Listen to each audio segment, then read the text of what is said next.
ఈరోజు వైఎస్ఆర్ కాంగ్రెస్ పార్టీ కార్యాలయంలో వైఎస్ఆర్ కాంగ్రెస్ పార్టీ అధ్యక్షులు శ్రీ జగన్మోహన్ రెడ్డి గారి ఆధ్వర్యంలో 175 నియోజకవర్గాల్లో పోటీ చేసినటువంటి అభ్యర్థులతో సమావేశం ఏర్పాటు చేయడం జరిగింది. ఈ సమావేశంలో జగన్మోహన్ రెడ్డి గారు కొన్ని నిర్ణయాలు తీసుకుని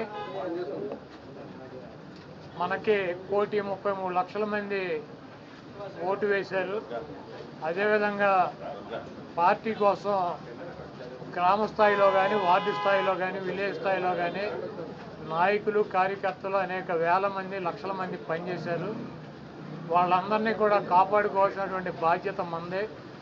మీరు తప్పకుండా నియోజకవర్గాల్లో ఒక వారం రోజులు పర్యటన చేసి దాడులు జరిగినటువంటి మన నాయకుల మీద కానీ, కార్యకర్తలను కానీ మీరు అండగా ఉండాలని, అదేవిధంగా రాబోయే రోజుల్లో నేను కూడా గాయపడినటువంటి తెలుగుదేశం పార్టీ అల్లరి మూకలు చేసినటువంటి దాడుల్లో ఇబ్బంది పడినటువంటి ప్రతి కుటుంబానికి దగ్గరికి నేను వస్తాను, వాళ్ళకి అండగా ఉంటానని చెప్పి జగన్మోహన్ రెడ్డి గారు చెప్పారు.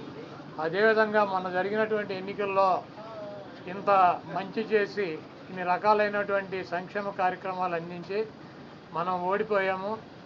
ఇది ఒక మిరాకిల్గా ఉంది.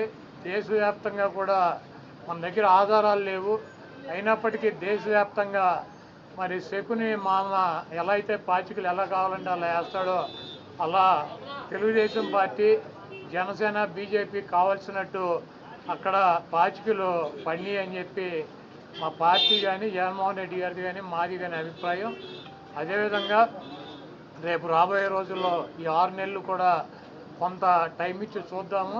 ఆ తర్వాత చంద్రబాబు నాయుడు చెప్పినటువంటి దొంగ హామీలని ఎట్టి పరిస్థితుల్లోనూ నెరవేర్చలేడు. ఎందుకంటే ఇవాళ చూసాం సూపర్ 6 అని పెట్టాడు. ఆ సూపర్ 6లో 18 సంవత్సరాలు దాటినటువంటి ప్రతి మహిళకి 1,500 పెన్షన్ ఇస్తా అన్నాడు. రేపు 1వ తారీఖు ఇస్తున్నాడా? దాని గురించి మాట్లాడట్లా. 3 గ్యాస్ సిలిండర్లు ఇస్తా అని చెప్పాడు, దాని గురించి మాట్లాడట్లా. బస్సుల గురించి మాట్లాడట్లా. అదేవిధంగా బీసీ కానీ, ఎస్సీ కానీ, ఎస్టీ కానీ వర్గాలకి 50 సంవత్సరాలు దాటిన వాళ్ళకి పెన్షన్ ఇస్తానని చెప్పాడు సూపర్ 6లో, దాని గురించి మాట్లాడట్లా. అది ఎప్పుడు ఇస్తాడో చెప్పట్లా. అదేవిధంగా ఇంకోటి 20 లక్షల మందికి నిరుద్యోగులకి ఉద్యోగాలు ఇప్పిస్తాను, ఉద్యోగాలు కనుక ఇప్పించలేకపోతే ఈ లోపు 3,000 రూపాయలు నిరుద్యోగ వృత్తి కూడా ఇస్తానని చెప్పి సూపర్ 6లో పెట్టాడు. మొన్న తెలంగాణలో హరీష్ రావు గారు మాట్లాడుతూ చెబుతున్నాడు, చంద్రబాబు నాయుడు గారు చెప్పిన వాగ్దానాన్ని ఏమీ చెప్పాడు. 1000 రూపాయలు ఈయన పెంచింది. ఇప్పుడు వచ్చి 3,000 ఆల్రెడీ ఇచ్చేది జగన్మోహన్ రెడ్డి గారు 3,000 ఇస్తా అంటే ఈయన వచ్చి 1000 ఇచ్చాడు. మీరు అక్కడ 2,000 ఇస్తా అంటే రేవంత్ రెడ్డి 4,000 చేయాలి కాబట్టి అక్కడ ఇబ్బంది పడుతూ ఉంటాడు. ఇంకా ఈయన సూపర్ 6 అని చెప్పి ప్రతి మహిళకి 1,500 రూపాయలు ఇస్తా అన్నాడు 18 సంవత్సరాలు దాటిన వాళ్ళకి. మరి ఆ వాగ్దానం ఎప్పుడు చేస్తాడు? రేపు 1వ తారీఖు ఇవ్వరా? కాబట్టి తెలుగుదేశం పార్టీ ఆయన ఇచ్చినటువంటి వాగ్దానాలను, చంద్రబాబు నాయుడు చేసినటువంటి వాగ్దానాలని పక్కదారి పట్టించడానికి ఊరికినే నిన్నేమో పోలవరం వెళ్ళి వచ్చాడు సోమవారం, మళ్ళీ గురువారం ఏమో అమరావతి వెళ్ళి వచ్చి అక్కడ అన్నీ తిరిగి ఈయన కాలక్షేపం కబుర్లు, కాలక్షేపం మాటలు, ఊరికినే ఆయన వెళ్ళి అటు ఇటు తిరిగి రావటం తప్పించి ఎప్పుడు నువ్వు సూపర్ 6 అమలు చేస్తున్నావో స్పష్టంగా చెప్పాలని చెప్పి మేము డిమాండ్ చేస్తున్నాం.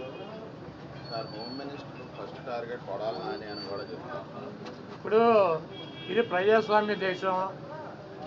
ఎవరిని టార్గెట్ చేసుకున్నప్పుడు నేను పోయినంత మాత్రాన నన్ను టార్గెట్ చేస్తే వైఎస్ఆర్ కాంగ్రెస్ పార్టీ ఏం ఆగదు. జగన్మోహన్ రెడ్డి గారు ఇంటికి కూడా వీళ్ళు ఏం పీకలేరు. నన్ను కాదు, జగన్మోహన్ రెడ్డి గారినే టార్గెట్ చేస్తారు. ఇక్కడ మీరున్న సెక్యూరిటీ అంతా తీసేసి, గన్మెన్లను తీసేసి, ఇంకా 15 రోజులు ఎలక్షన్ జరగలేదు, కమిటీ సిఫార్సులు రాలేదు, ఇక్కడ మొత్తం అంతా కూడా సెక్యూరిటీ తీసేశారు కదా. తీసేసి ఎల్లో మీడియా కెమెరాలు పట్టుకొచ్చి జగన్మోహన్ రెడ్డి గారి ఇంట్లోకి ఎట్టేళ్ళాలి, గోడదు ఎట్టేళ్ళాలి, ఇవన్నీ కూడా వాళ్ళే చూపిస్తున్నారు. కాబట్టి ఇక్కడ టార్గెట్ ఎవరు దొరికితే ఆ టార్గెట్. ఇటువంటి వాటికి భయపడే ప్రసక్తి లేదు. ఎవడెవడికి టార్గెట్, ఎవడెవడి చేతులు ఏం రాసి ఉందో అవన్నీ పైన ఉన్నటువంటి భగవంతుడు నిర్ణయిస్తాడు. ఎవరి టార్గెట్లు ఎవరికి ఏమవుతుందో చూద్దాం రాబోయే రోజుల్లో. అదేవిధంగా ఋషికొండలో కట్టినటువంటి పర్యాటక కేంద్రంలో కట్టినటువంటి భవనాలనే ఈ సిగ్గు ఎగ్గు లేనటువంటి తెలుగుదేశం పార్టీ, ఈ సిగ్గు ఎగ్గు లేనటువంటి ఎల్లో మీడియా అది జగన్మోహన్ రెడ్డి గారి నివాసం అని చెప్పి చూపిస్తున్నారు 3 రోజుల నుంచి. వెళ్ళి జగన్మోహన్ రెడ్డి గారు అక్కడ నివాసం ఉన్నాడా? జగన్మోహన్ రెడ్డి గారు 2014 నుంచి 19 దాకా ప్రతిపక్ష నాయకుడిగా ఉన్నాడు. ఆయన కార్యాలయం లోటస్ పాండ్, ఇల్లు లోటస్ పాండ్.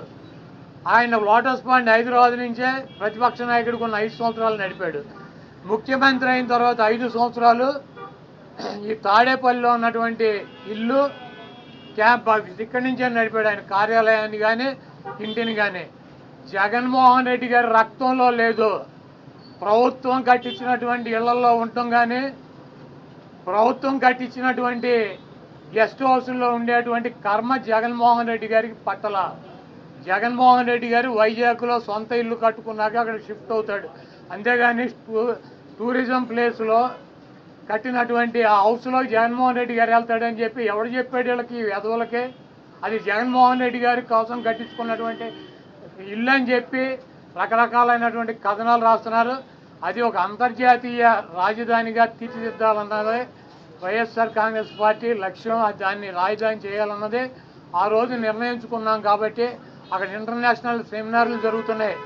అనేక మంది ఇంటర్నేషనల్ సంబంధించినటువంటి దేశ విదేశాల నుంచి అనేక మంది పారిశ్రామికవేత్తలు వస్తున్నారు. కనీసం వాళ్ళకి సౌకర్యం ఉండటానికి అవకాశం లేనటువంటి పరిస్థితి ఉంది. కాబట్టి ఉత్తరాంధ్రలో ఉద్దానంలో దాదాపు 700 కోట్ల రూపాయలు పెట్టి హాస్పిటల్ కట్టించారు కిడ్నీ పేషెంట్ల కోసం అని చెప్పి. అదేవిధంగా విజయనగరం కావచ్చు, లేదా పార్వతీపురం కావచ్చు, ఉత్తరాంధ్రలోనే 650 కోట్ల రూపాయలు పెట్టి ఒక్కొక్క మెడికల్ కాలేజీ కట్టించారు.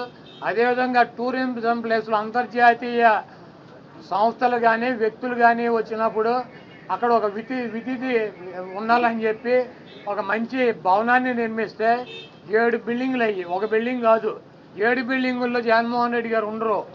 7 బిల్డింగులు కట్టారు.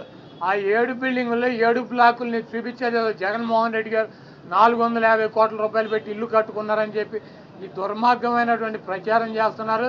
ఇవన్నీ కూడా ప్రజలు గమనిస్తారు. చంద్రబాబు నాయుడుకి ఇచ్చినటువంటి వాగ్దానాలు నెరవేర్చలేక నీకు సూపర్ 6లో పెట్టినటువంటి వాగ్దానం 1500 రూపాయలు ఇస్తానని చెప్పావా, చెప్పలేదా? 18 సంవత్సరాలు దాటిన వాళ్ళకి రేపు 1వ తారీఖు నీకు దమ్ముంటే 20 లక్షల మంది నిరుద్యోగులకు 3000 ఇస్తానని చెప్పావా లేదా? దాని గురించి చెప్పండి. నువ్వు దొంగ వాగ్దానాలు చేసి అధికారంలోకి వచ్చావు. నువ్వు దాని గురించి మాట్లాడండి ముందు. మీరు ఈ వాగ్దానాలను డైవర్ట్ చేయాలని చెప్పి ఒకటి తీసుకెళ్ళి 4 కెమెరాలు బాత్రూములు లెట్రిన్లు టబ్బుల్లో పెట్టి 30 లక్షలు పెట్టి బాత్రూమ్ కట్టాడు. జగన్మోహన్ రెడ్డి గారు ఇల్లు అది. జగన్మోహన్ రెడ్డి గారు ఎప్పుడన్నా ప్రభుత్వ కార్యాలయాలు ఉన్నాడా? జగన్మోహన్ రెడ్డి గారు ఎప్పుడన్నా ప్రభుత్వం గెస్ట్ హౌస్లో ఉన్నాడా? జగన్మోహన్ రెడ్డి గారు ఇల్లు కట్టించుకుని వెళ్తాడు వైజాగ్. నీకు మళ్ళీ ఎవడో కొంపలో దూరేటువంటి పరిస్థితి జగన్మోహన్ రెడ్డి గారికి ఉండదు. కాబట్టి జగన్మోహన్ రెడ్డి గారికి కట్టించినటువంటి ఇల్లు కాదు అది టూరిజం సంస్థ ద్వారా టూరిజానికి సంబంధించి కట్టించినటువంటి 7 బ్లాకులు వాటిని కట్టారు. వాటికి 400 కోట్ల రూపాయలు ఖర్చు పెట్టి అంతర్జాతీయ సెమినార్లు పెట్టినప్పుడు రాష్ట్రపతితో ప్రధానమంత్రి ఈ రాష్ట్రానికి రాజధాని కాబట్టి అది విఐపీలు వచ్చినప్పుడు అక్కడ వసతి గృహాలు ఉండాలని చెప్పి వాటిని అంతర్జాతీయ స్థాయిలో నిర్మించారు తప్పించి అది జగన్మోహన్ రెడ్డి గారి కోసం కట్టినటువంటి ఇల్లు కాదు. ఫర్నిచర్కి సంబంధించి ఫర్నిచర్ అంతా ప్రభుత్వం ఫర్నిచర్ అంతా కూడా వాడుకుంటున్నారు. ఫర్నిచర్ దొంగ అంటూ కూడా టీడీపీ నేతలు కోడేశ్వర ప్రసాద్ గారు అసెంబ్లీలో ఉండాల్సినటువంటి ఫర్నిచర్ని తీసుకువెళ్ళి ఎక్కడేసాడు? ఆయన బైక్ షోరూమ్లో వేసుకున్నాడు. అసెంబ్లీలో ఉండాల్సినటువంటి ఫర్నిచర్ బైక్ షోరూమ్లో వేసుకుంటే వాడిని దొంగ అంటారు. సీఎం క్యాంపు కార్యాలయానికి ప్రభుత్వం వచ్చినటువంటి విజిటర్స్ కోసం ఒక కార్యాలయం సీఎం జగన్మోహన్ రెడ్డి గారి కార్యాలయం అయితే ఒక 10 మంది 20 మంది కూర్చుంటాకుంటుంది. ఒక ముఖ్యమంత్రి కార్యాలయం కాబట్టి అక్కడ అదనపు వసతులు కావాలని చెప్పి ప్రభుత్వం కల్పిస్తుంది. ముష్టి పట్టుకుపోతే పట్టుకుపోండి, లేకపోతే డబ్బు విలువ చెప్తే కడతామని ఫస్ట్ రోజు చెప్పాం. దీని గురించి ఏమైనా రాద్దాం కావాలంటే పట్టుకుపోండి. తొక్కలో ఫర్నిచరు ఎంత ముష్టి ఫర్నిచర్ ఎంత ఉంటుంది? కావాలండి పట్టురండి, మేము షోరూమ్లో వేసుకున్నాం, తీసుకెళ్ళి మా సాక్షి ఆఫీసులో వేసామా? కాదు, మాకు క్యాంప్ ఆఫీసులో పెట్టినటువంటి ఫర్నిచర్ని తీసుకెళ్ళి సాక్షి ఆఫీసులో వేసుకున్నామా? దొంగ అంటే అసెంబ్లీలో ఉండాల్సినటువంటి ఫర్నిచర్ని తీసుకుని బైక్ షోరూమ్, నీ సొంత షోరూమ్లో వేసుకుంటే వాడిని దొంగ అంటారు. అంతేగాని క్యాంప్ ఆఫీసులో ఇచ్చినటువంటి ఫర్నిచర్ క్యాంప్ ఆఫీసులో ఉంటే దానికి కావాలంటే డబ్బు కడతాం, లేదంటే ఫర్నిచర్ తీసుకుపోమని చెప్పాం. దానికి దొంగ ఇవన్నీ పనికిరాని మాటలు.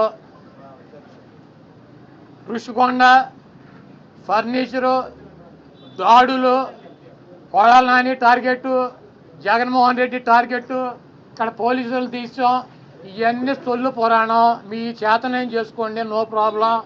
మీరు సూపర్ 6లో పెట్టినటువంటి వాగ్దానాలనే మీరు ఎప్పుడు అమలు చేస్తున్నారో చెప్పాలి. జగన్మోహన్ రెడ్డి గారు తరఫున మేము అడుగుతున్నాం, వైఎస్ఆర్ కాంగ్రెస్ పార్టీ తరఫున. చంద్రబాబు నాయుడు అమలు చేసే బాధ్యత నాదని చెప్పి పవన్ కళ్యాణ్ గారు కూడా చెప్పాడు. కాబట్టి ఇవన్నీ సొల్లు పురాణాలు వద్దు, మీరు చేతనేం చేసుకోండి, నో ప్రాబ్లం. మీరు ఎవరిని చంపేయాలో చంపేయండి, ఎవరిని కొట్టాలని ఉన్నారు కొట్టండి, ఏం చేయాలని ఉన్నారు చేసుకోండి. మీరు సూపర్ 6లో ఇచ్చినటువంటి వాగ్దానాలనే 1వ తారీఖు నుంచి 4000 పెన్షన్తో పాటు అమలు చేస్తున్నారా లేదా, దీనికి స్పష్టంగా సమాధానం చెప్పండి. సార్, జగన్ గారి యాత్ర ఎప్పటి నుండి స్టార్ట్ అయ్యే అవకాశం ఉందంటే ఈ దాడులకు గురైన సుమారుగా? అంటే పలానా టైం అని అనుకోలేదు, ముందు మమ్మల్ని వెళ్ళమన్నారు, తర్వాత